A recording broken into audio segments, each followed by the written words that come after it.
Salam. Bu dərsimizdə biz C, C++ dilində cərgə adlarının göstəricilərlə əlaqəsi ilə tanış olacağıq. C, C++ dillərində cərgə adları göstəricidir. Misal üçün, tutaq ki, bizə int tipli x cərgəsi verilib. Cərgə 10 elementdən ibarət. Cərgə deyəndə, yəni array massiv nəzərdə tuturam. Mənə gəlir cərgə daha münasib ifadədir.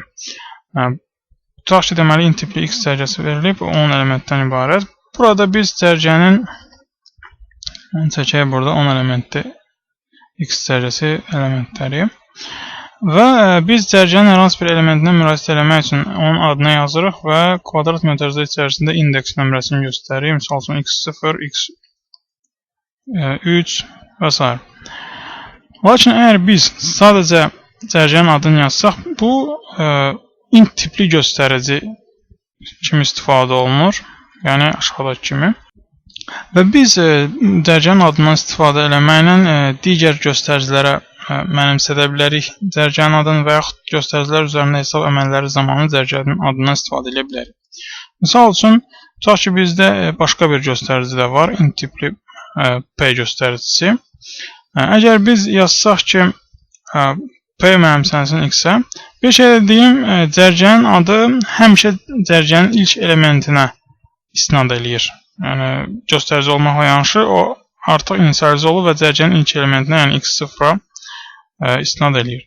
Və əgər biz deyək, başqa bir p adlı göstərici elan edib, onu x-ə mənimsətsək, p göstəricisi də avtomatik olaraq cərgənin ilk elementinə istinad eləmiş olur. Burada, misal üçün, ulduz p yazsaq, bu artıq cərgənin ilk elementin qiymətinə bərabərdir, bunun qiyməti. Və əgər göstərici üzərində hesab əməliyyatı aparsaq, yəni göstəricinin qiymətini 1 vahid artırsaq, bu zaman p növbəti elementin üzərinə sürüşmüş olar. Yəni, ulduz p bu dəfə bərabər olar x1-ə. Lakin mən cərgənin adının özünü dəyişə bilmərəm. Çünki o konstantdır, o proqram bütün icrası boyu yalnız və yalnız ilk elementə istinad edir. Digər göstəricidən cərgənin adının fərqi təkcə budur.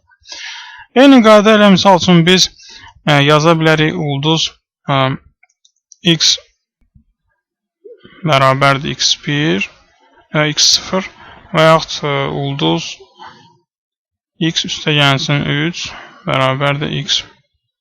Yəni, digər göstəricilərdə olduğu kimi. Analoji qayda aiddir iki ölçülü cərgələrə. Gəlin onlarla baxaq. Tutaq ki, hər hansı bir tipdən iki ölçülü cərgəmiz var, S adlı. Bu zaman aşağıdakı iki elan da bir-birlərinə oxşar və istənilən birini istifadə edə bilərik.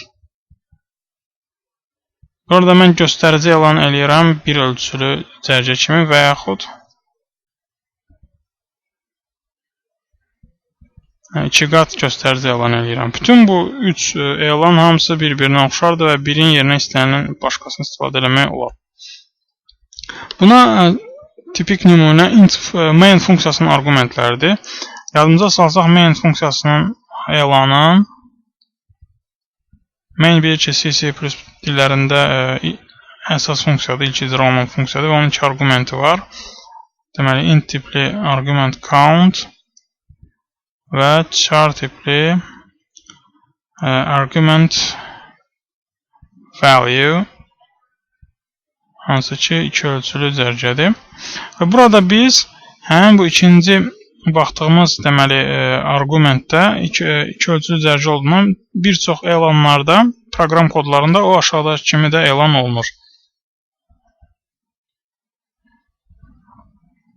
Argument value və yaxud char argument value. Və bu üç yazılış, üç elan hər biri bir-birinə analojidir. Yuxarıda izah edildiyimiz qaydaya görə.